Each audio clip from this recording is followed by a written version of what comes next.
이런 과학 기술로 말미암아 우리가 그 대면하지 않아도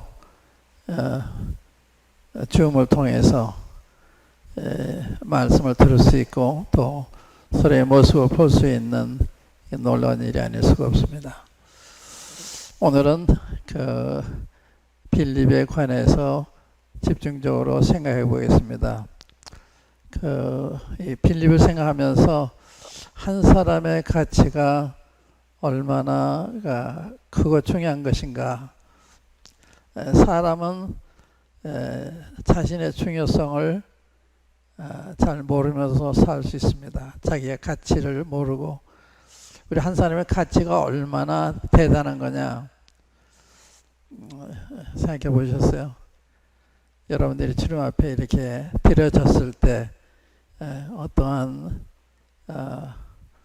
훌륭한 도구로 쓰임을 받게 되는지, 얼마나 큰 업적을 남기게 되는지 생각할 수가 있는데, 아무나 한 사람이 주님의 부르심에 순종해서 따라갔을 때 한 민족이, 한 나라가 생겼습니다. 하늘의 별과 같이 바다의 모래 같은 많은 자손들을 거느리게 되고, 누구보다도 우리 주님을 세상 오시게 하는 혈통의 주인공이 되었습니다. 또 요셉도 그렇고 모세도 그렇고 그 한 사람이 어떠한 사람에게 기여를 했느냐. 요셉은 자기 민족을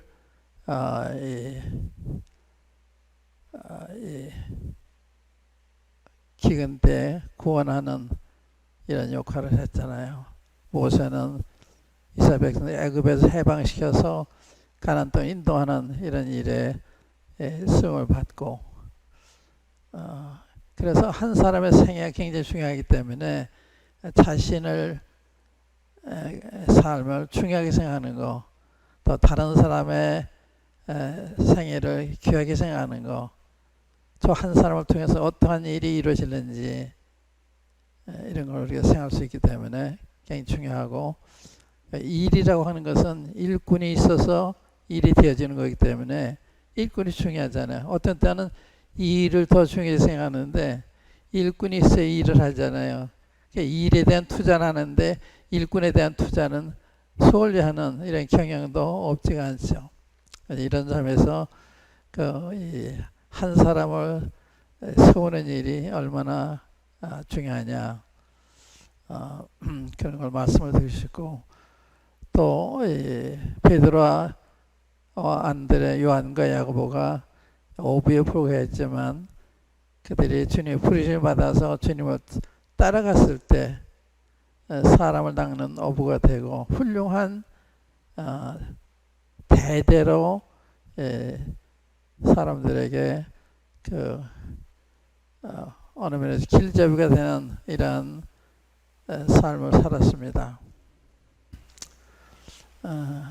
그래서 사람이 살아있을 동안만 쓰임받는 게 아니고 세상 떠난 후에도 우리의 생애가 계속해서 후대들에게 영향을 주는 이런 삶을 살 수도 있어요. 많은 훌륭한 분들의 전기라든지 자선전이라든지 뭐 이런 걸 통해서 우리에게 영향을 주잖아요. 그러니까 우리의 삶이 현생에서 끝나는 게 아니라 현생을 다 끝난 후에도 우리의 생활 계속 후대들에게 도움을 줄 수 있다. 그러니까 현세 생활이 얼마나 중요한지 하는 것도 생각할 수가 있죠. 한 사람이 중요하다 이런 얘기 말씀드려요. 한 사람. 이제 여러분들 가운데도 쓰임 받는 건 다 다르지만 한 사람 한 사람부터 쓰임 받잖아요. 그러니까 여러분들 주님의 손에 잡혔을 때 어떠한 훌륭한 일을 하게 되는지 하는 걸 생각할 수가 있는데, 지난번에 스데반의 생활에 대해서 스데반이 어떻게 기독교 최초의 순교자가 됐나, 스데반은 짧은 생에 살았는데 굉장한 업적을 남겼습니다. 스데반은 신자로서, 집사로서, 전도자로서, 순교자로서 어떠한 삶을 살았는지 살펴봤는데, 오늘은 스데반과 함께 예루살렘 교회 집사로 임명을 받은 필립이 어떻게 쓰임을 받았나, 그 생애가 어떠했나, 어떻게 해서 그런 생애를 살 수 있게 되었나, 이게 우리한테 참고가 되는 거거든요. 이런 게 거울이 되는 거예요. 그렇기 때문에 먼저 있는 사람들의 삶을 잘 살펴보는 건 우리에게 큰 유익이 되죠. 그래서 히브리서 13장에 보면 너에게 하나님 말씀을 가르치고 인도하는 사람들의 삶을 살펴보고 그 믿음을 본받으라, 이런 말씀이 있잖아요. 그렇기 때문에 사람에 대한 공부 굉장히 중요해요. 세상 사람들도 한 사람을 가지고 연구를 하잖아요. 연구. 저희 신학 박사들이 베드로에 대해 연구하고 바울에 대해서 연구하고, 한 사람이 어떻게 저렇게 됐나. 아인슈타인 있죠. 아인슈타인이 참 천재 중에 천자로 이렇게 알려져서, 아인슈타인이 어떻게 저렇게 천재가 됐나. 그러니까 두뇌를 찾아가지고 그걸 연구하는 이런 사람도 있어요. 아인슈타인이. 그러니까 아인슈타인 두뇌가 어떻게 해서 이렇게 천재적인 과학자가 됐나. 그건 다 하나님이 정하시는 거죠. 우리가 우리 생애를 만들 수는 없어요. 주님 우리를 내시고 또 우리 섭리 가운데 인도하시고 해서 이러저러한 삶을 살게 되는 거지, 내가 이렇게 하겠다, 되겠다 함으로 되는 건 아니에요. 다만 주의 말 순종하다 살다 보면 주님 원하시는 삶을 살도록 주님이 인도를 받는 이런 삶을 살게 되는 것이기 때문에, 그러한 점에서 주님 앞에서 말씀을 따라 진실하게 살아가는 것, 가정에서 가족의 한 일원으로서, 아내로서, 남편으로서, 또 자식으로서 가정생활을 말씀대로 할 때 그게 후 생활에 영향이 주는 거예요. 또 사회생활을 어떻게 하느냐, 직장생활을 어떻게 하느냐, 다 연관이 있어요. 그래서 성경에는 가정생활에 대한 거, 직장생활에 대한 거, 또 나라의 한 국민으로서 어떻게 살아야 되는지 전부 나와 있잖아요. 그러니까 이제 그것을 그냥 따라서 사는 거예요. 내가 뭘 되려고 하는 게 아니라 부름받은 영역에서 내가 최선을 다할 때, 그 다음은 주님 인도하시는 거다. 그게 기본입니다. 그러니까 내가 가정생활 제대로 하지 않으면서, 직장생활을 제대로 하지 않으면서 주님 쓰임받는다, 그런 건 없어요. 주님 쓰임받는 사람은 가정생활도 제대로 했고 직장생활도 제대로 했고, 이런 사람들 주님 불러 쓰시는 거거든요.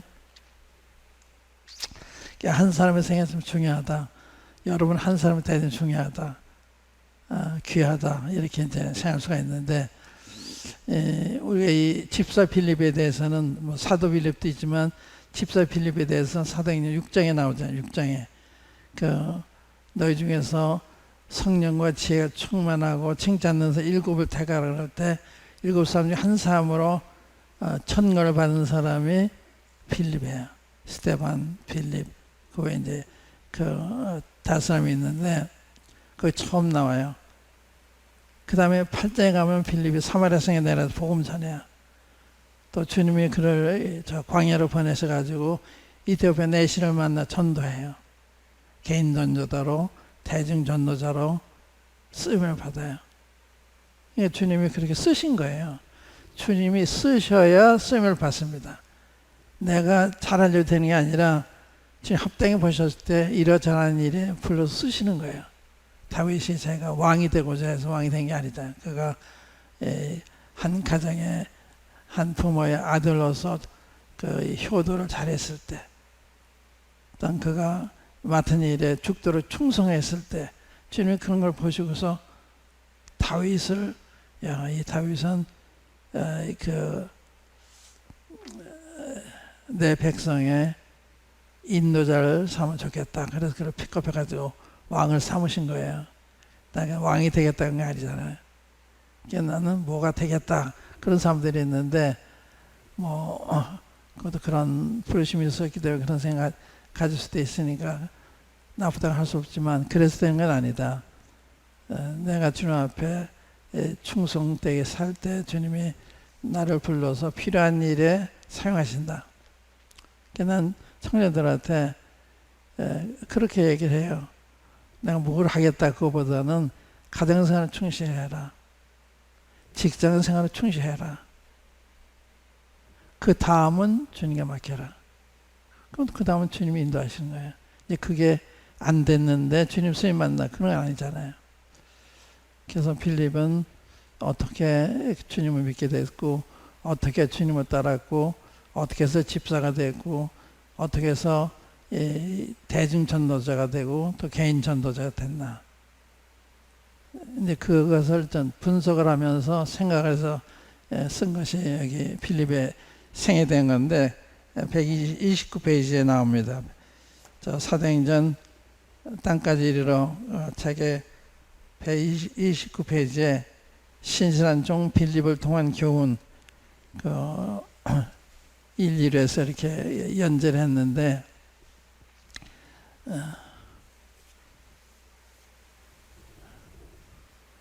이 책이 좀 중요한 게 제가 많은 묵상 가운데 이렇게 쓰여져 있기 때문에 빠뜨리는 게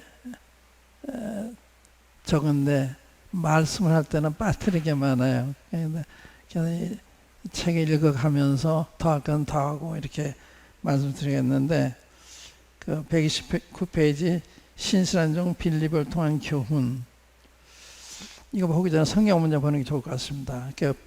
사도행전 8장 한번 열어보셔서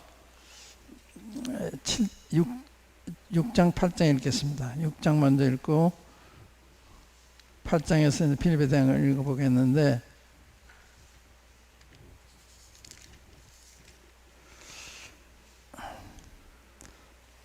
3절에 보시면 3절 5절에 보시면 예루살렘 교회 집사들이 필요했을 때 사도들이 교회를 향해서 여러분들 가운데 성령과 지혜가 충만하여 칭찬하는 사람 7을 택하라. 우리가 이 일을 저에게 맡기겠다. 5절에 보면 온 무리가 이 말을 기뻐하여 믿음과 사랑에 충만한 사람 스데반과 빌립과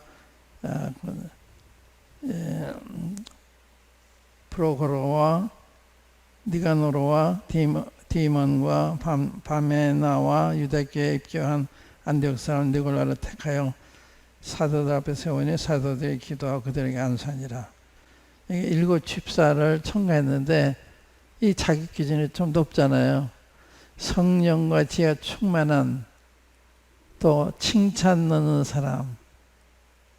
필립이 그런 사람이었던 거예요. 여기 7 사람이 다 그런 사람이기 때문에 즉각적으로 했는데 그러니까 이렇게 주님이 쓰시는 사람은 또 쓰심을 받기 전에 충성됨이 보이는 거예요. 삶의 충실한, 신실한 이게 보이는 거예요. 그렇지 않은 사람은 주님이 어떤 일에 쓰시는 건 아니에요. 그러한 사람들 중에서 불러서 필요한 일에 하게 하시는 거거든요. 이 성령의 지혜에 충만하고 칭찬 넣는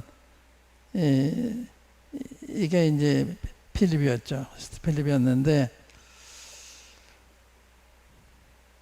또 그 다음에 이제 5절에 보면 믿음과 성령에 충만한 사람 스데반과 빌립 믿음이 충만한 것도 필립에게 다 해당이 된다고 믿어지는데 그러니까 스데반은 7가지에 충만했잖아요. 성령에 충만하고 지혜에 충만하고 믿음에 충만하고 은혜에 충만하고 권세에 충만하고 스타만 날 비슷했다고 생각해. 믿음에 충만하고 이제 그걸 좀 보시고, 그러니까 이렇게 성도들이 다 보는 거예요. 다 한 거예요. 그러니까 드러나게 주님을 잘 섬긴 거죠. 드러나기 위해 섬긴 것이 아니라 그렇게 삶을 사니까 사람들이 다 안 거예요. 참 아무개 참 훌륭하다. 그 중에 한 사람이 빌립이에요. 그 다음에 8장에 보면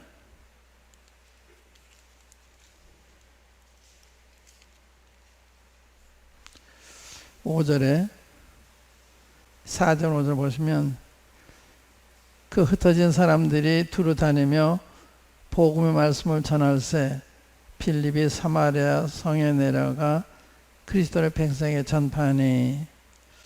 여기 사마리아 성에 내려갔다 그랬죠. 이게 뭐 서울에서 인천 송도하고 이런 차원이 아닙니다. 이 사마리아는 유대인들이 한 천여 년 동안 상종하지 않는, 교제하지 않는 이런 족속이었어요. 거기 가면 죄가 되는 거예요. 당시 유대인들의 그 신앙에는. 그래서 거기 간 거예요. 빌립이 거기 간 거예요. 이게 참 대단히 놀라운 사건입니다. 이렇게 아무도 안 가는 데를 갔어요. 비난받을 만한 일을 염려하지 않고 갔다는 이런 점에서 빌립이 대단한 분이었구나, 이런 걸 생각할 수가 있어요. 그 다음에는 그 뒤에 보면은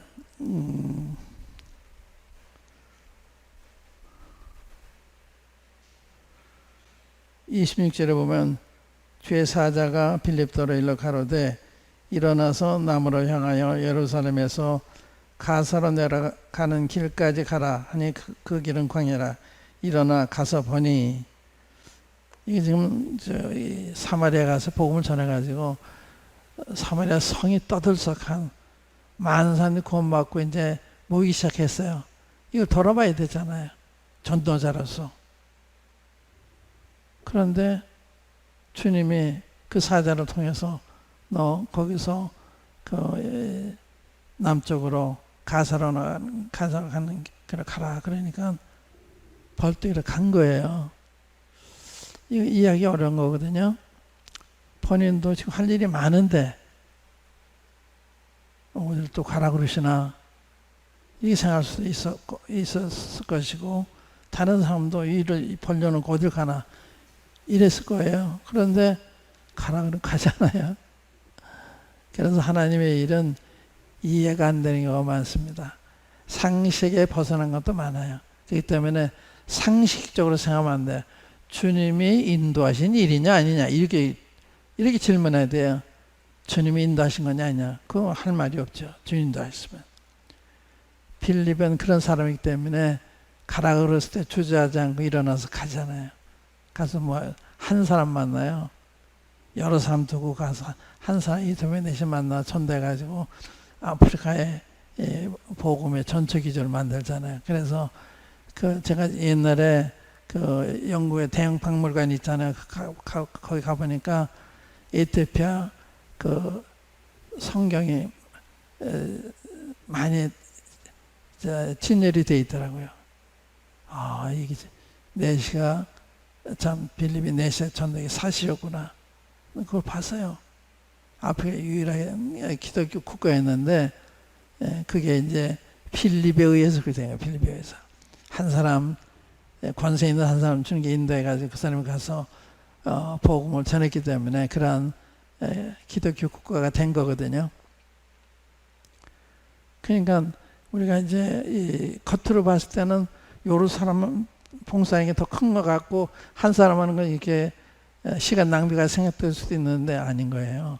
이 한 사람 통해서 아프리카에 복음이 전해지는 전초 기전을 만들고 한 나라가 변화가 되고 이렇게 됐잖아요.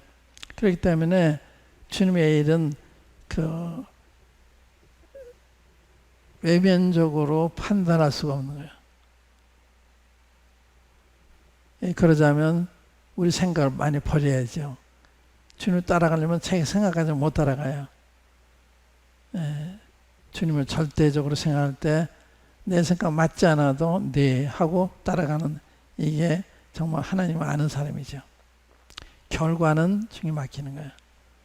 이게 효과적이다 아니다 그런 생각 안 하는 거예요. 네, 이제 이런 것을 이제 염두에 두시고 책을 보십시다. 책 129페이지 필립에 대한 얘기를 보겠는데 제가 읽겠습니다. 필립은 스데반과 함께 예루살렘 교회의 매우 탁월한 주님의 제자였다. 탁월하다고 그래요. 탁월한 제자였다. 맞죠? 주님께서는 스데반에 관해서 사도행전 6장의 하반부와 7장 전장을 할애하여 기록하신 것처럼 필립에 관해서도 사도행전 8장의 4분의 3을 할애하여 기록하셨다. 그의 생에 대한 기록이 중요했기 때문에 이렇게 한 것이 아니냐 그런 뜻이죠. 이는 주님의 사역 가운데서 그가 차지하는 비중이 얼마나 큰 것인가를 보여주는 것이다. 그것은 스데반이 주님의 세계 선교의 기폭제가 되었다면 필립은 그 확산제가 되었기 때문이다. 스데반은 기폭제가 됐다. 스데반이 순결등함으로 예수교회 큰 핍박에 나와서 사람들 흩어져서 이제 복음이 이렇게 여기저기 번져나가잖아. 그런데 만해서 이 필립은 사마리아의 에티오피아 내식의 복음을 전함으로 확산제가 됐다. 이런 계기가 됐다 이 말이죠. 그게 참 놀라운 거예요. 그러니까 주님이 어떠한 일을 쓰시느냐, 어떠한 일을 쓰시든지 그건 귀한 일이고 가치 있는 일이죠. 필립은 10여 세기 동안이나 사마리아인들에 대해서 멸시, 학대하고 있는 유대인들의 고질적인 편견을 뛰어넘어서 사마리아 성에 내려가서 최초로 복음을 전한 그리스도인이고 또한 아프리카 선교의 선구자이기도 하다. 이게 좀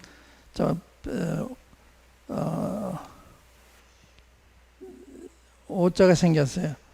최초로 복음을 전해가 아니라 전한 그리스도인이고 또한 아프리카 선교의 선구자이기도 하다. 그거 좀 고쳐놓으시면 좋죠.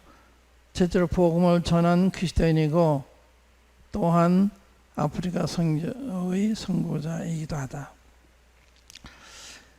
그는 형제들에게 신뢰와 존경을 두텁게 받는 신자요 교회의 신실한 일꾼이며 대진 전도자인 동시에 개인 전도자이기도 했다. 여기 형제들에게 신뢰와 존경을 두텁게 받는 신자였다. 이게 사람이 신뢰받는 사람이 되는 굉장히 중요한 거예요. 신뢰 존경을 받으려면 그만한 대가를 지불하고 있는 것입니다. 이 쉽게 오는 게 아니잖아요. 그러니까 아까 우리가 육체에서 본 대로 성령과 지혜가 충만한 얼마나 모범적인 신령한 또 성령을 잘 알고 성령 순종하는 그러니까 칭찬 듣는 사람. 이게 사람들한테 칭찬받는 건 참 훌륭한 거잖아요. 잠언 31장에 보면 누가 현숙한 여인을 찾아왔겠느냐 그 값은 진주보다 더하다 이런 말씀 있죠. 현숙한 여인 그 값은 진주보다 더하다 그랬는데요. 영어에 보면 far better than rubies. 루비인가요? 루비 보석. 루비보다도 훨씬 훌륭하다는 거예요. 그러니까 현숙한 여인은 쉬운 게 아니죠. 루비는 보석이잖아요. 왜 보석이 돼? 흔하면 보석이 안 돼요. 흔하지 않기 때문에 보석인데 그때 값이 비싼 거죠. 그 마찬가지로 현숙한 여인도 그게 보석과 같은 건데 그렇게 쉬운 게 아닌데, 그럼 어떻게 보면 그렇게 어려운 것도 아니에요. 제가 관찰했을 때 내 영역에서 충실하면 현숙한 여인이 돼요. 우리 자매님들 잘 들으세요. 어떻게 하면 현숙한 여인이 되나? 첫 번째, 하나님을 경외하는 여자.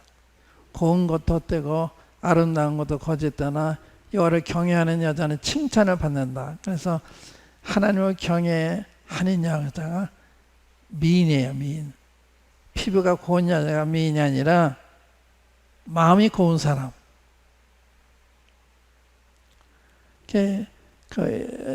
여인들의 특징이 뭔가 하면 미잖아요. 미. 아름답게 남자들이 그 여인을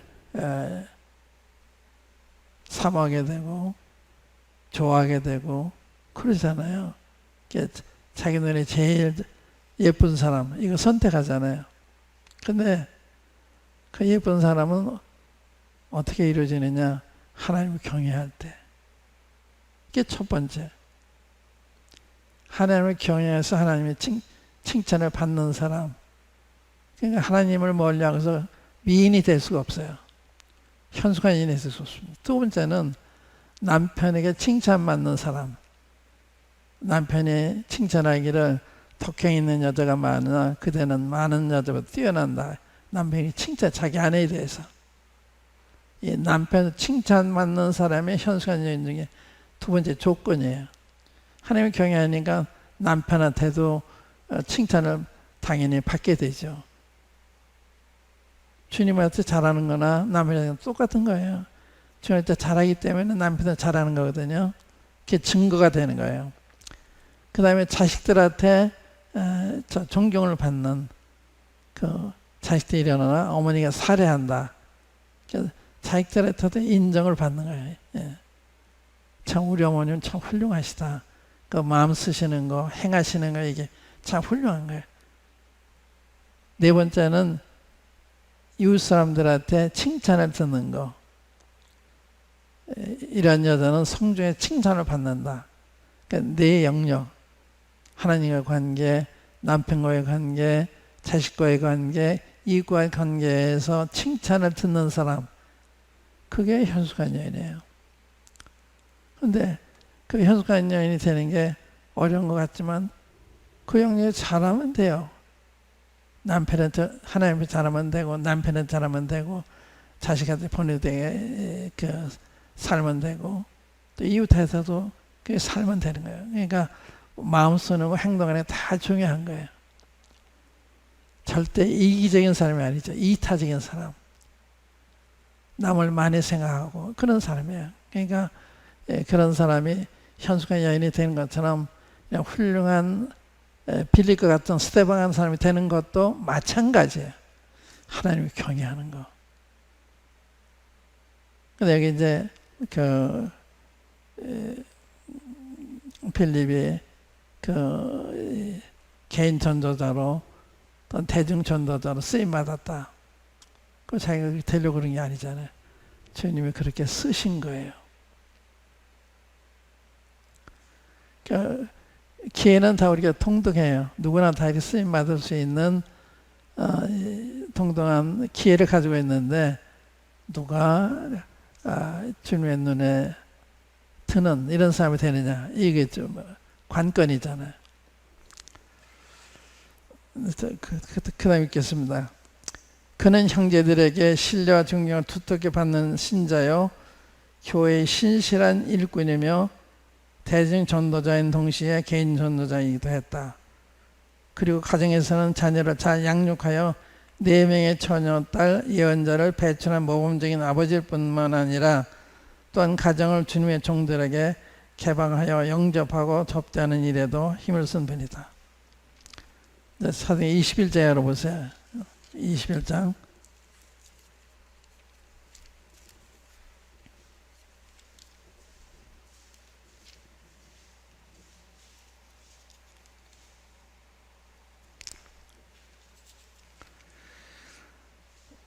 팔절 보세요. 8절. 21장 8절. 이튿날 떠나 가이사라에 이르러 7 집사 중 하나인 전도자 빌립의 집에 들어가서 요한이라, 이게 지금 바울의 일행을 이야기해요. 바울의 일행이 그 가이사랴 와서 전도자 빌립의 집에 들어가서 유했다. 그러니까 가정을 개방해서 손님을 대접하는. 또 9절에 보면 그에게 딸 넷이 있으니 처녀로 예언하는 자라. 그러니까 자녀교육도 참 잘한 거죠. 또 가정을 개방을 해서 이렇게 나그네를 잘 대접하는 이러한 사람이었다. 그러니까 나만 자면 되는 게 아니라 그 주의 필요를 따라 우리 가정을 개방을 하고 또 접대를 하고, 이게 다 연관이 있는 거죠. 필립이 그런 사람이었다. 그러니까 그를 집사로 천거를 했고, 집사 일을 잘하니까 주님이 개인 전도자로 대중전도로 사용하신 거거든요. 집사 일을 잘한 사람들은 그리스도의 손에서 믿음의 담력을 얻고, 또 뭐라고 그래서 담력을 얻고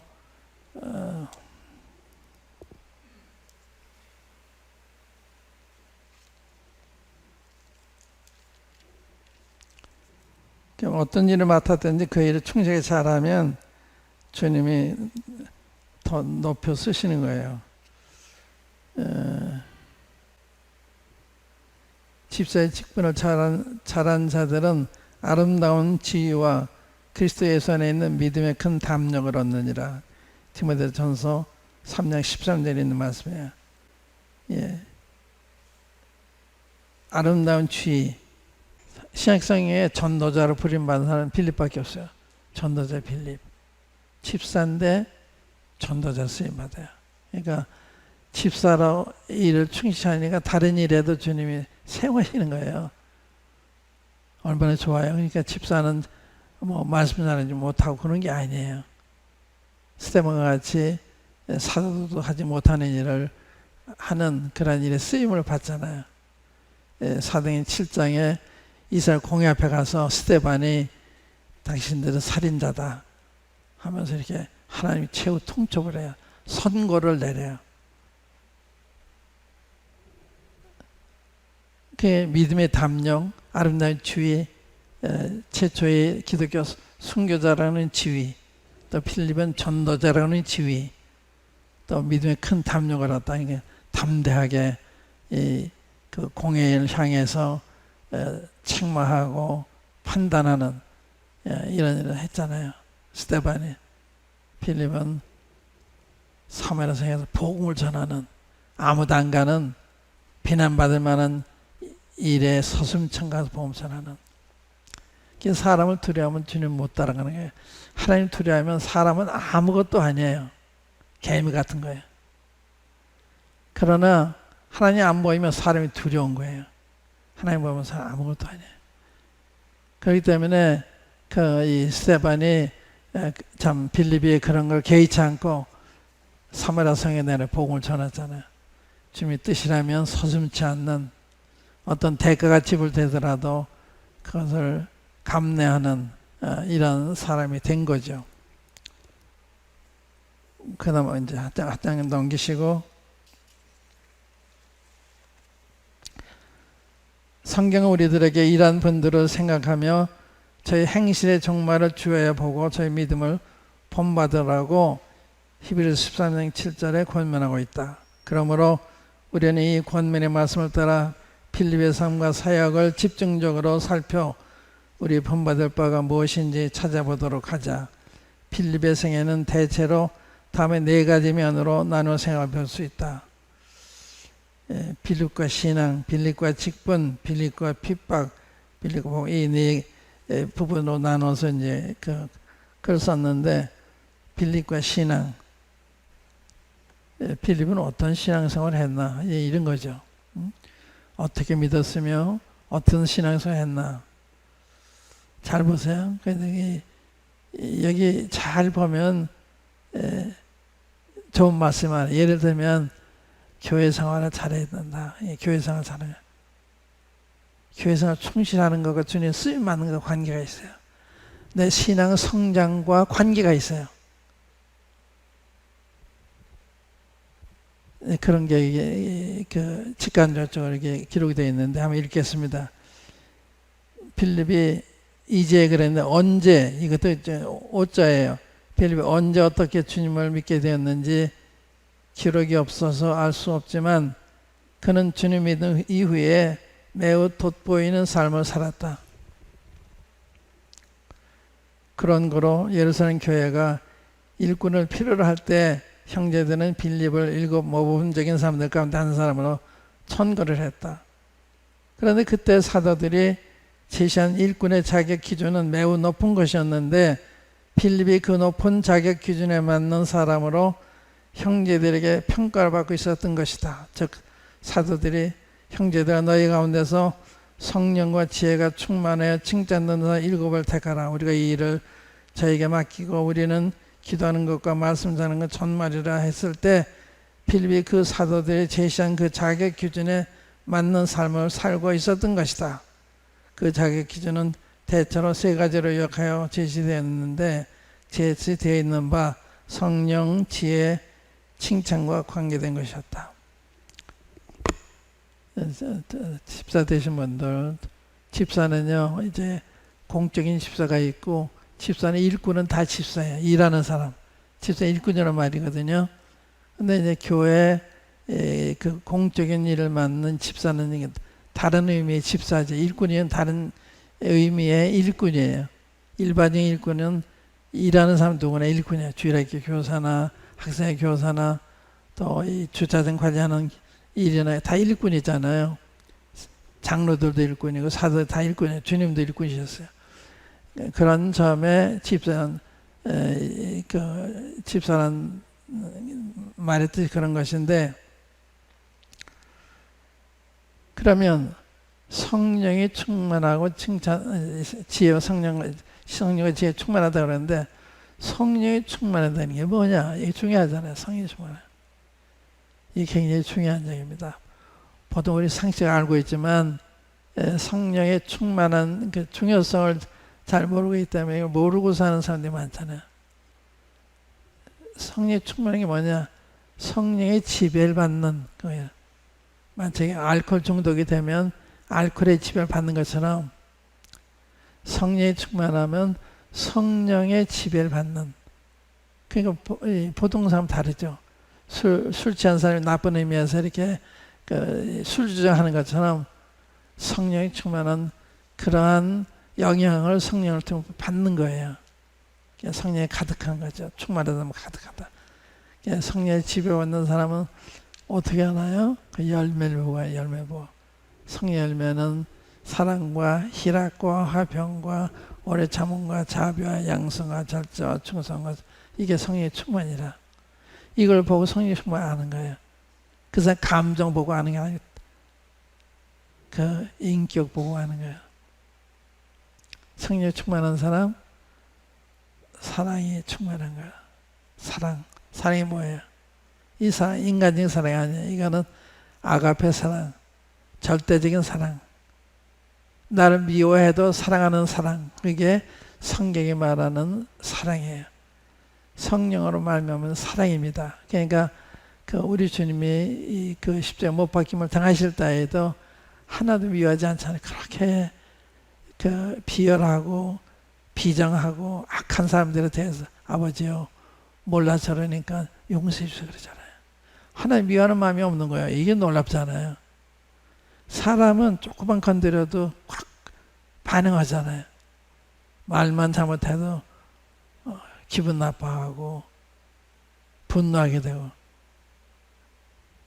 이러는 그렇지 않을까요? 스테반도 돌에 맞을 때 아버지요 이 죄를 저들이 돌리지 말아라 그렇잖아요. 똑같아요. 여러분이 저 성령이 충만하면 우리를 해롭게 하는 사람들한테 미워하는 것이 아니라 몰라서 그러니까 불쌍히 주십시오. 그걸 용서해 주십시오. 그러게 되는 거예요. 그게 크리스찬이에요. 그게 성령이 충만한 거거든요. 그러니까 상당히 높은 것입니다. 기준이. 내가 노력해서 그렇게 되는 게 아니라 성령의 충만은 그렇게 나타나는 거예요. 그래 어떻게 하면 성령의 충만은 이게 관건이 되잖아요. 읽어볼게요. 빌립은 성령님이 충만한 사람이었는데 그것은 빌립이 성령님의 지배를 받는 사람이었다는 뜻이다. 다른 말로 하면 빌립은 성령님을 쫓아 행함으로 육신적인 것이 보이지 않는 사람이었다. 성령의 충만은 비육신적이죠. 육신적인 거 갈라디아 5장 보면 나와요. 육신은 현재 안에 쭉 나열이 되어 있잖아요. 성령의 열매는 일단 나열이 되어 있고. 그러니까 이 그리스도는 참 아름다운 거예요. 성령이 충만하면 성의 열매가 그 삶에서 나타나니까 사람이 다 보고 아는 거예요. 꽃은 보고 다 아름다운 거 알잖아요. 향기를 통해서 그 아름다운 냄새를 맡잖아요. 이 성령의 충만은 참 귀한 거죠. 저는 이 성도교를 봤을 때 그런 면이 많이 보여요. 행한 것을 통해서 보고 오늘도 와서 그 꽃꽂이를 보면서 수요일인데 주일날 이렇게 하지만 수요일은 잘 안 하잖아요. 근데 이게 내가 사진 찍었어요. 사진 찍었는데 내 눈은 다 새로워요. 이렇게 그냥 보질 않아요. 여기 그러니까 항상 기도하고 깨어 기도하고 감사함으로 깨어 있으라 이 표 붙여놓은 것도 이게 보통 붙여놓은 게 아니에요. 이 중요성을 알기 때문에 이게 붙여놨잖아요. 이게 살아있는 믿음이 여러분 가운데 있구나 보는 거예요. 살아있는 믿음 그냥 저 환경 정리하는 기사 붙여놓은 게 아니에요. 믿음에서 붙여놓은 거예요. 밖에 있는 여러분들이 이렇게 그 성경 말씀을 적어서 이렇게 홍보하고 하는 것도 전부 여러분들 복음에 대한 열정, 구령에 대한 열정을 보여주는 거거든요. 전 그거보다 감동을 받아요. 여러분들이 한 일에 대해서. 그리고 모든 게 새로워요. 여기 보면 화장실에 가도 다 손이 가 있어요. 누군가 손을 다 가 있어서 깨끗하게 필요한 게 다 구비되어 있고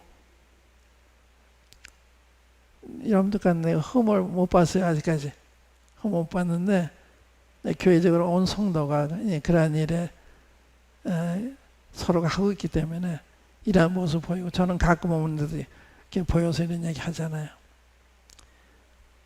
사람은 다 봐요. 근데 못 보는 사람도 많아요. 관심 있는 사람은 나는 어느 모임에 가든지 다 그걸 그렇게 느끼는 게 많아요. 그래서 난 처음 교회 가면 첫 소감을 얘기해. 여기서 느낀 첫 소감. 내 감명받은 거죠. 그게 참 좋아요. 여러분들이 참 좋고 감사하고 정말 이수영제가 온전하게 오심으로 굉장히 수고하시는데 저는 즐거워요. 여러분들한테 오는 게. 먼 거리고 그렇지만 즐거운 거예요. 그날을 기다리는 거예요. 아이 오늘 안 했으면 좋겠다. 내가 피곤한데 그렇지 않아요. 여러분들 보고 싶고 가서 말씀 나눠주고 싶고 또 말씀 나눌 때도 전주를 기도하는 게 제 마지막일 수 있기 때문에 주님 말씀을 잘 증가하도록 도와주십시오. 그걸 기도해요. 두 번 다시 이런 기회가 저도 오지 않잖아요. 제 생에 있어서. 그렇기 때문에 제가 이 매 시간을 마지막으로 증거하는 것을 생각을 해서 이렇게 증거하게 달에 기도를 해요. 그래서 어떻게든지 중요한 거 여러분들에게 빼놓은 거 다 전해드리고 싶거든요. 그것도 중요한 거, 중요한 이야기 다 얘기할 수 없으니까. 그래서 지금 이제 이런 얘기 하고 있는 건데 성령의 충만한 이게 굉장히 중요하잖아요. 성령의 충만한 거. 이게 사람이요. 그 겉으로 보면 다 좋은데 어떤 사건이 벌어졌을 때 그때 어떻게 반응하냐. 그게 그 참 사람이에요. 나게 억울하게 했을 때 어떻게 반응하느냐. 불공평하게 취급받아 어떻게 하느냐. 그게 그 어떤 사람에게 나타나는 거예요. 그래서 거기에 영향을 받지 않고 주님이 이렇게 하시나 보다 받아들이는 범사를 주의 뜻을 받아들이는 나한테 불리하든 부당하든 주님이 필요해서 내가 이런 일을 당하게 하신다. 이게 받아들이는 거예요. 그게 범사에 감사하는 뜻이에요. 범사에 원래 인정하라고는 뜻이에요. 하나님이 다 허락하신 거예요. 요셉이 형들에게 미움하고 팔려가는 거 다 하나님이 정하신 거예요. 또 억울하게 감옥에 가는 것도 다 하나님이 정하신 거예요. 다 억울한 거예요. 그것을 그대로 받아들이는 거. 그게 범사에 감사하는 거거든요. 범사에 원래 인정하는 거예요. 그러니까 자꾸 나를 이렇게 비교한다든지 왜 장로들이 나는 안 알아주지? 그럴 필요가 없어요. 하나님 알아주시면 돼요. 장로들이 못 알아볼 수도 있습니다. 주님이 합당하게 계시면 나를 쓰시는데 방해를 안 받으세요. 얼마든지 쓰세요. 내가 원하는 방법대로 아니라 생각되는 방법대로 얼마든지 쓰시는 것입니다. 그러니까 성령에 충만한 사람이 얼마나 필요해요. 오늘 교회 안에 육신적인 사람 안 돼요. 지금 하나님 교회가 육신이 가득 차 있잖아요. 이게 참 부끄러운 거죠. 믿지 않는 그 세상 사람들 앞에서 우리가 뭔가 다른 걸 보여야 되는데 교회가 제일 지목을 받잖아요. 우리의 책임도 많이 있다고 생각을 해요. 다른 면에 핍박받는 것도 있지만 우리의 책임도 많이 있다고 생각해요. 그래서 우리가 억울하다고 막 항의하고 주님께 맡기면 주님이 개입해서 우리를 해롭게 하는 사람들 다루시는 거예요. 다윗이 시편에 보면 여호와는 나의 방패시다. 여호와가 나의 방패가 돼요. 날 변호하시는 거예요. 내가 변호하면 주님이 변호할 필요가 없으시잖아요. 주님께 변호를 맡기면 주님이 변호하시는 거예요. 그래서 방패가 되어주시는 거거든요. 그게 그냥 한 말씀이 아니에요. 여기에 피하는 자가 복이 있다. 방패가 의장보다 하나님 의장이 더 낫다. 여호와는 요새시고 구원이시고 빛이시고 이게 다 경험에서 나온 간증입니다. 근데 이런 간증을 세상에 보여야 되는데 그게 중요하죠. 부당하다고 항의하고 따지고 묵묵히 받고 주님께 맡기면 주님이 다 하십니다.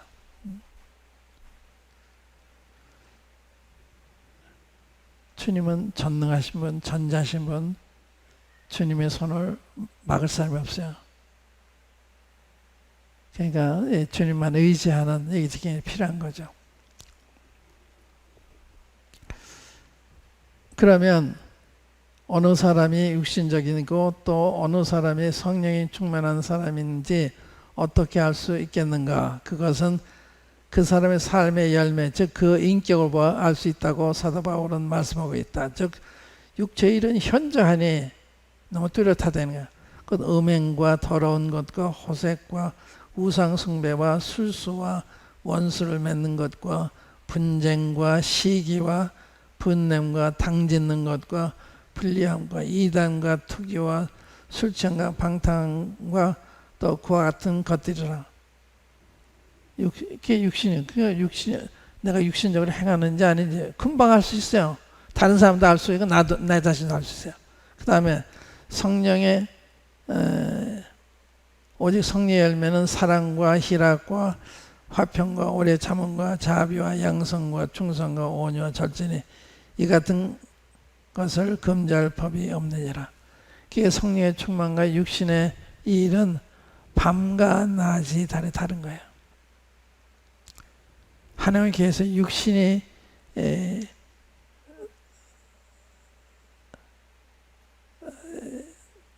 지배하면 안 돼요. 큰일 나는 거예요. 성령이 지배하시지.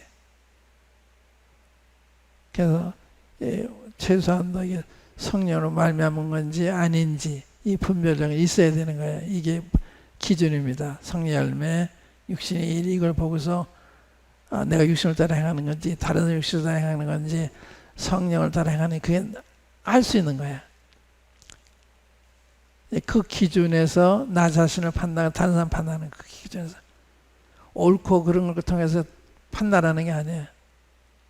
기독교 윤리는 옳고 그른 데 있는 게 아니에요. 내가 받은 은혜대로 다른 사람을 대하느냐, 내가 받은 자비대로 다른 사람을 대하느냐, 내가 받은 사랑을 따라서 다른 사람을 대하느냐, 이것이 윤리예요. 그렇지 않으면 악하다고 보시는 거예요.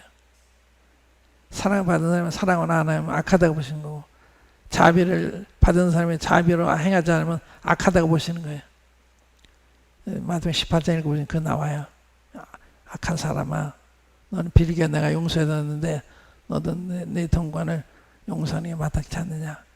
악한 사람이 그랬어요. 그래서 사랑을 따라 하지 않는 게 악한 거예요. 사랑 입은 우리가 자비를 따라 하지 않는 게 악한 거예요. 그게 기준입니다. 네, 그런 점에서 이 최소한도 기준을 알고 있으면 내가 잘못하겠구나, 우리가 잘못하겠구나, 이건 알 수 있잖아요.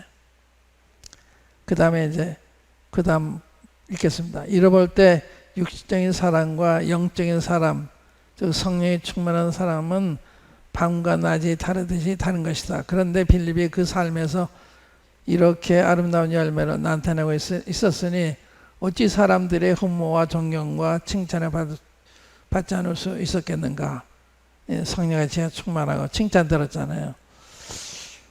그러면 빌립이 어떻게 성령님이 충만한 사람이 되었는지를 살펴 그것을 우리의 지표로 삼아 우리도 빌립과 같이 되어보자. 빌립은 예루살렘 교회의 성도였으므로 그 교회 생활에 밀착되어 있었을 것이다. 이 중요한 부분입니다. 빌립은 예루살렘 교회의 성도였으므로 그 교회의 생활에 밀착되어 있었다. 이게 성령 충만과 관계가 있는 거예요. 성령 충만한 사람, 성도를 사랑하게 되는 거예요. 성령이면 사랑이기 때문에 형제를 사랑하게 되기 때문에 형제를 만나보고 싶고, 만나면 헤어지기 싫고, 형제 어려움이 있으면 내일처럼 돌봐주고 싶고, 이런 마음이 생기는 거거든요. 그게 기준이에요. 그게 기준.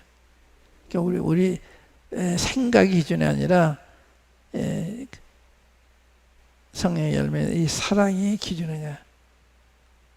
그걸 우리는 성령이 충만한 분들을 통해서 보잖아요. 그래서 나는 저기 믿지 못하는구나. 이제 이런 걸 깨닫고 나 자신을 돌아보게 되는 거죠.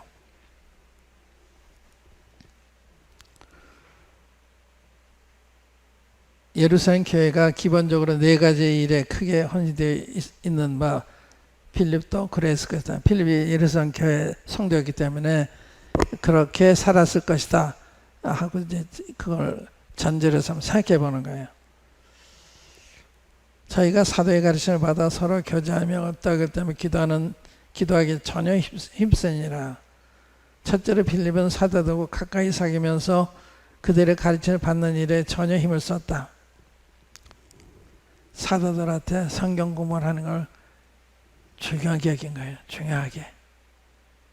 인간적으로는 사도들이 학문이 없는 분들이었는데 영적으로 보면 하나님 택한 사도들이라. 하나님 함께하는 사람들이라. 이게 중요한 거예요. 하나님 함께하는. 그러니까 그 사도들 앞에 가서 말씀은 공부하기 원한 거예요. 사도의 가르침 받는 일에 전혀 힘을 썼다. 여기 전혀 힘을 썼단 말이 영어로는요, continue steadfastly. 어떠한 일이 있어도 양보를 안 하는 거예요. 양보. 성 공부하는 이 시간에 양보 안 하는 거예요. 우리 집안에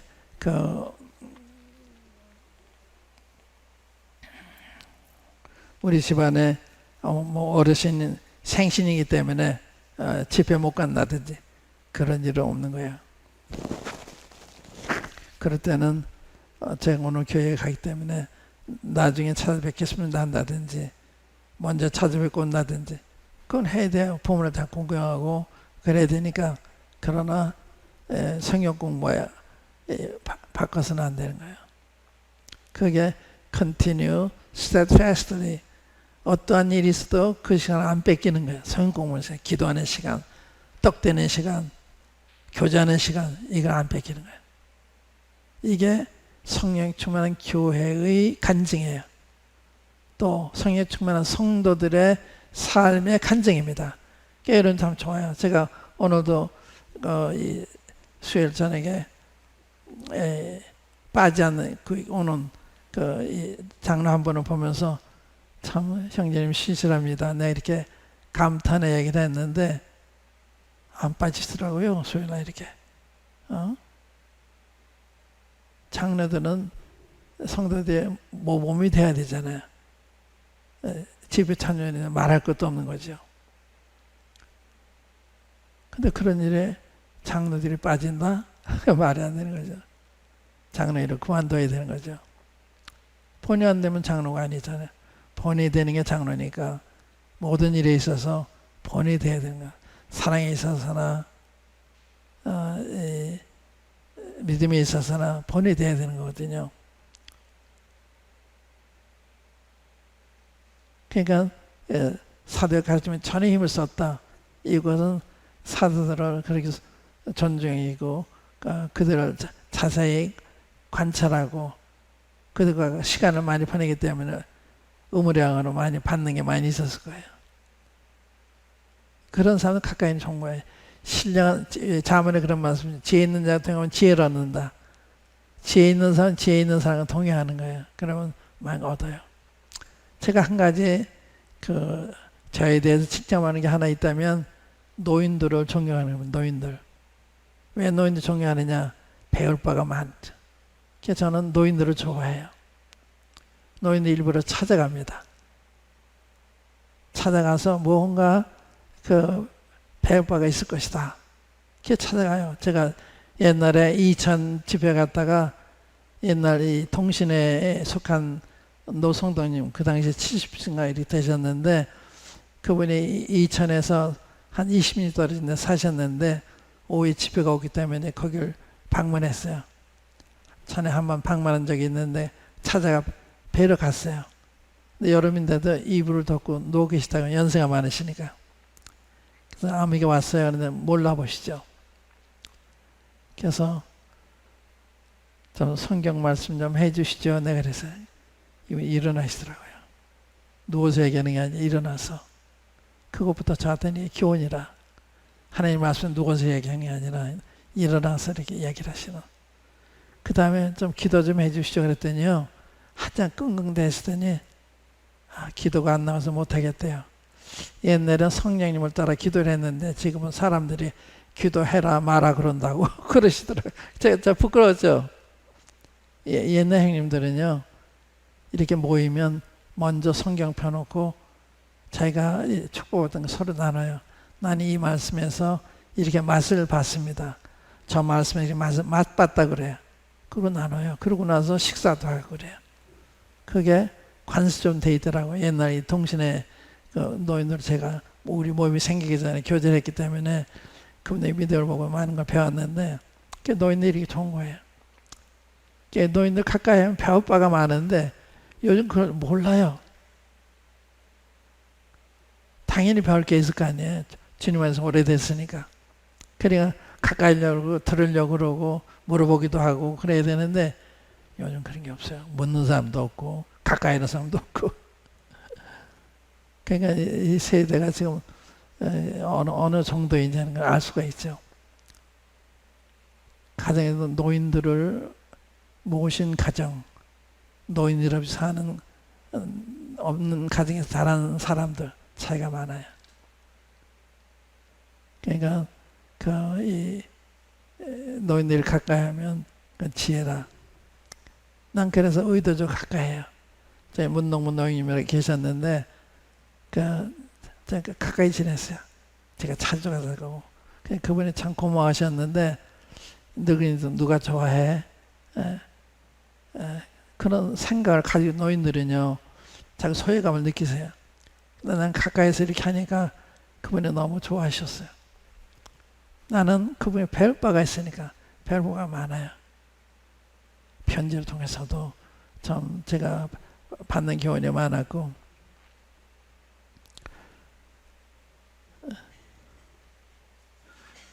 사도의 가르침 받는 전혀 힘을 썼다. 이 사도를 자주 만나서 보니까 음으로 양으로 영향을 받았을 거 아니에요. 이 가르침에서 말할 것도 없거니와 필립이 그런 교회 생활을 했다. 이거 지금 얘기하는 거예요. 예수님께가 사도의 가르침에 전혀 힘을 쓰고 또 교제하는 일에 힘을 쓰고 떡을 때 기도하는 전에 힘을 썼다. 여기서 얼마나 많이 배웠겠어요. 그러니까 이 교제도 굉장히 중요해요. 교제는 단순한 악수하는 교제가 아니고 이건 동참하는, 가난한 형제들이 있으면 그 가난에 동참해서 도와주는 이게 교제예요. 가난한 성도가 있을 때는 내 가진 것을 나눠서 돌봐주는 게 교제거든요. 어려운 사람 그냥 지나가면 안 되는 거예요. 도와줘야 되는 거예요.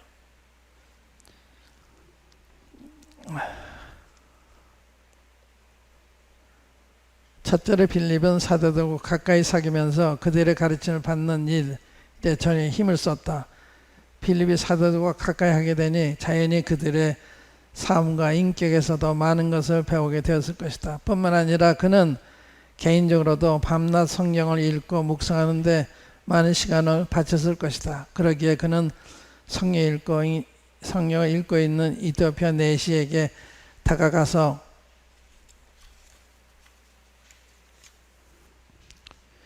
읽는 것을 깨닫느냐 하고 감히 물을 수 있었던 것이다. 제가 설명할 수 있는 실력이 없으면 어디 가서 이 질문했겠어요. 읽는 깨닫습니까?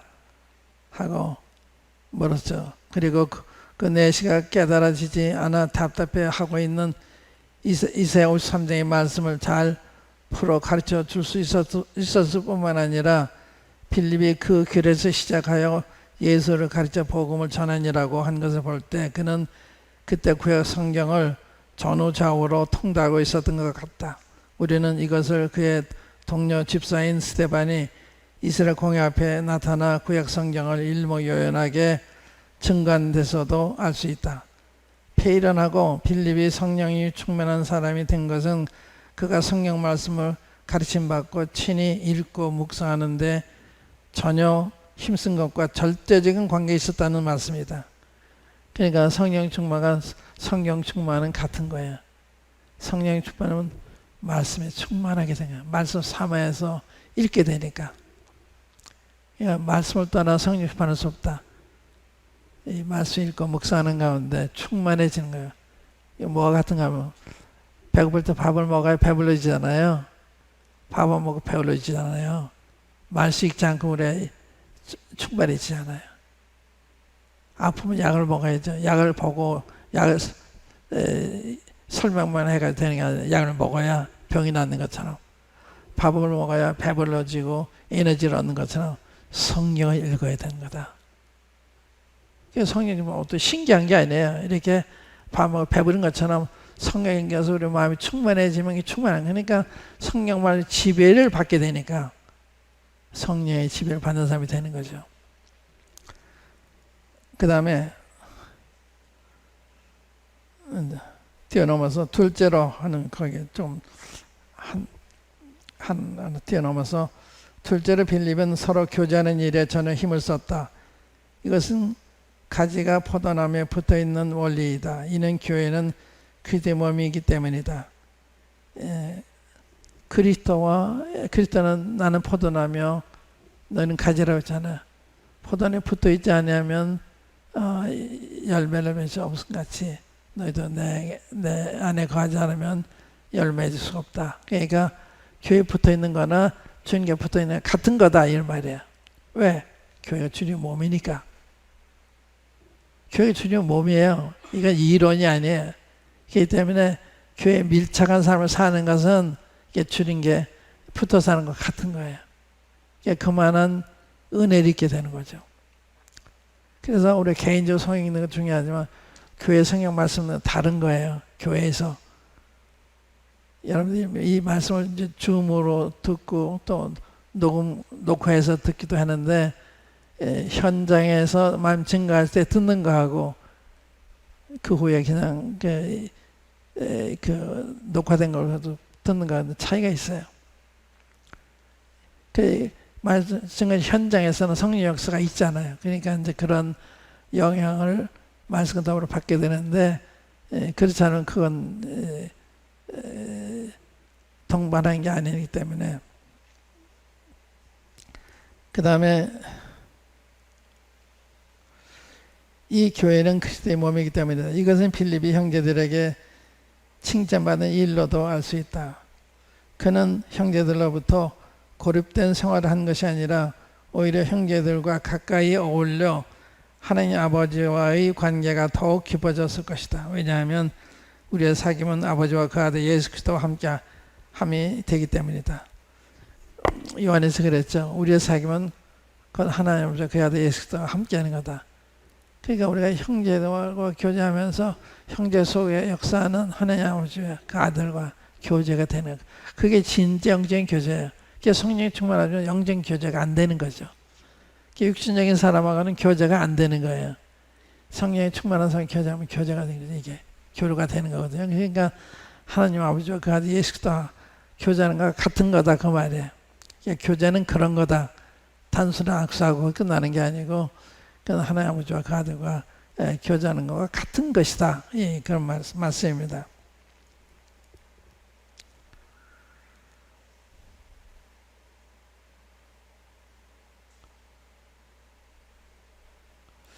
즉 빌립이 성령님이 충만한 사람이 된 것은 그가 서로 교제하는 데 전혀 힘을 쓴 것과 깊은 관계가 있었던 것이다. 이는 성령님은 하나님 아버지와 하나님 아버지와의 교제뿐만 아니라 단 성도 사간에도 교통케 하시는 분이기 때문이다.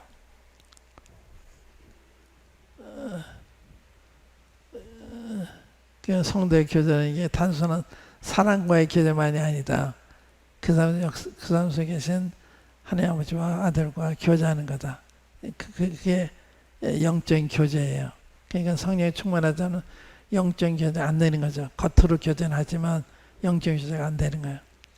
그러니까 성도들이 성령이 충만하면 음으로 양으로 다른 사람들이 보기만 해도 교제가 되는 거예요. 보기만 해도. 저 누구예요? 고넬료가 아니라 바나바가 안디옥에 갔을 때 하나님의 은혜를 보고 기뻐하더라죠. 처음 가서 봤는데 하나님의 은혜를 봤다는 거예요. 그들의 모습에서 태도에서 성령의 충만을 본 거예요. 하나님의 은혜를 보고 기뻐하더라. 성령의 충만은 그게 다 보이는 거예요. 그들의 대화에서 얼굴에서 다 나타나는 거거든요. 교제가 이게 신령한 거죠. 영적인 거죠.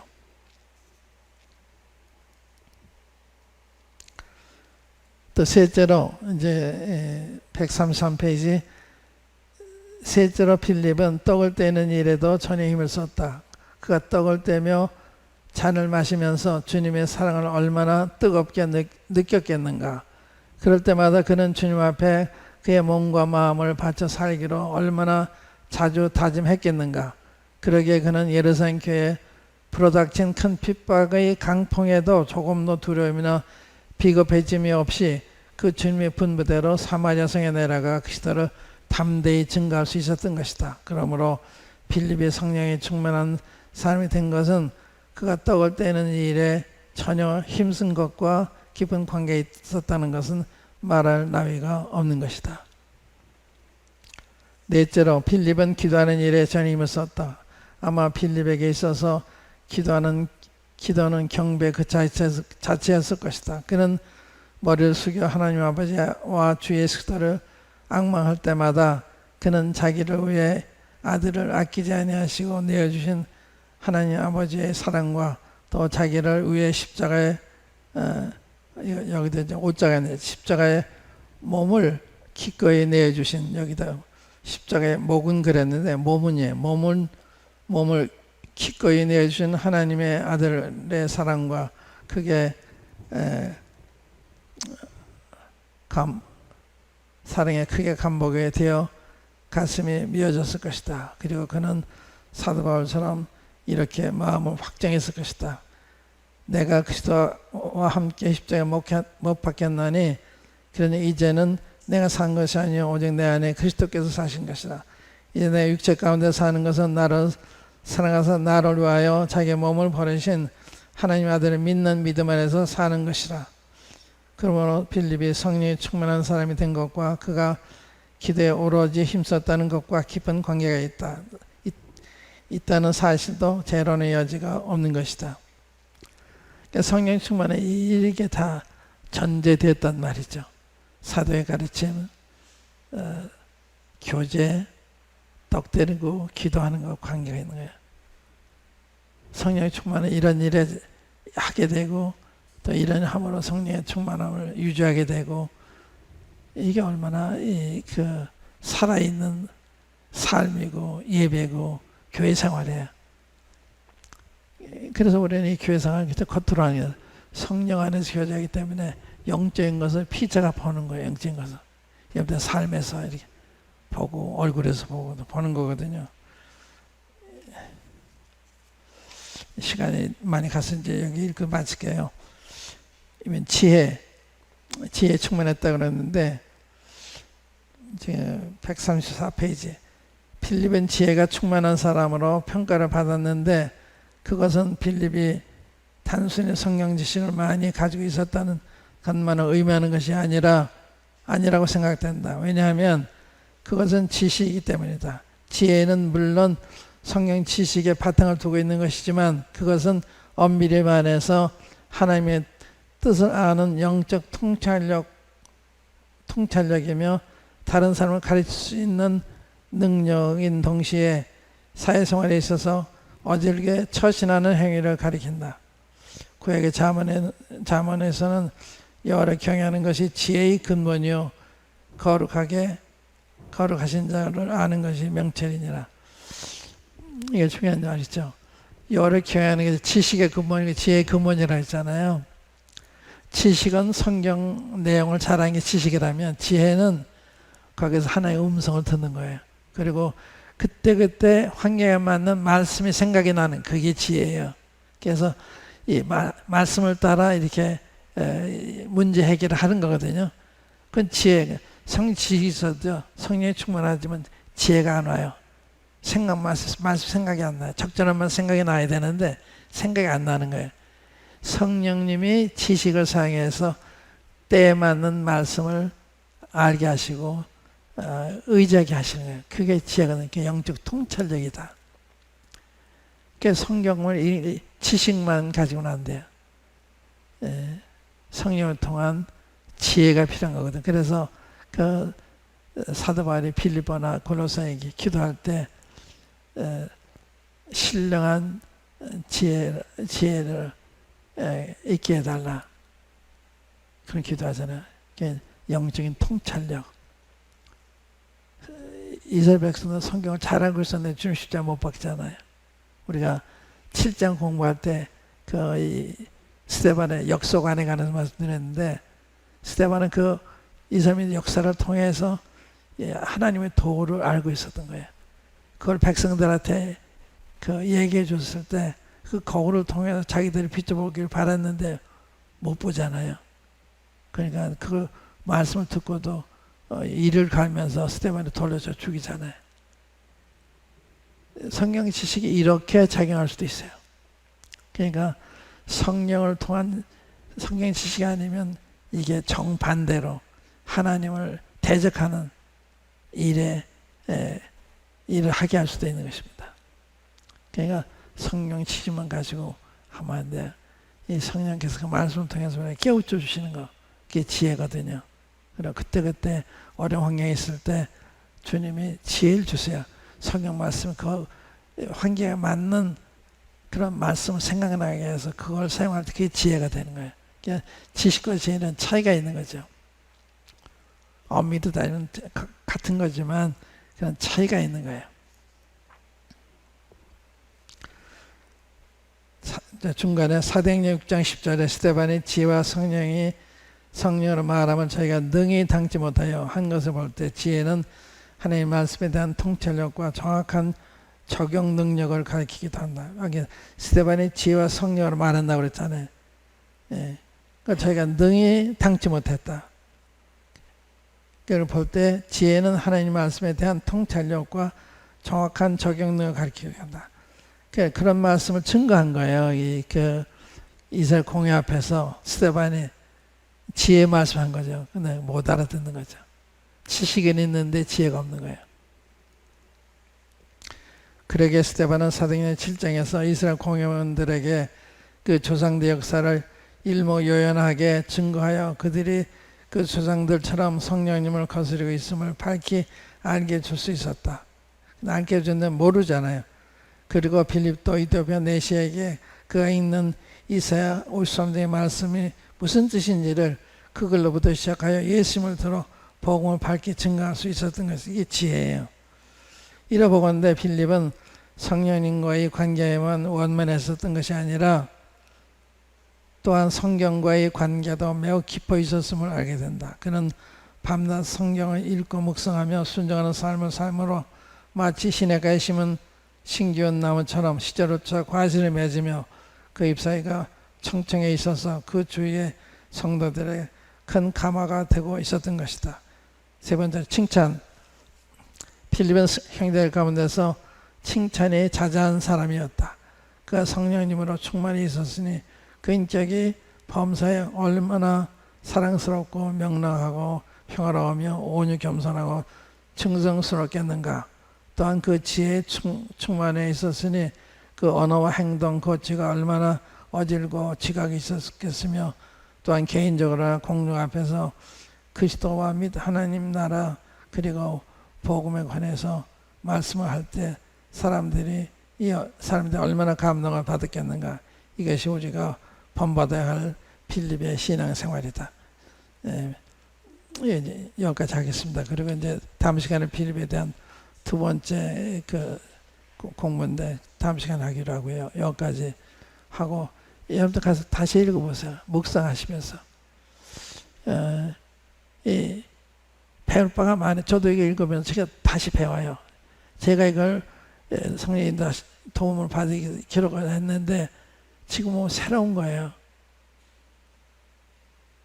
내가 머리를 가지고 했다면 새롭지 않을 텐데 그때 성령이 인도하시니까 이렇게 썼던 것 같습니다. 그래서 여러분 읽으시고 성경도 읽어보시고 또 이걸 보시면 성경 어떻게 읽는 것도 이제 지혜도 얻게 되잖아요.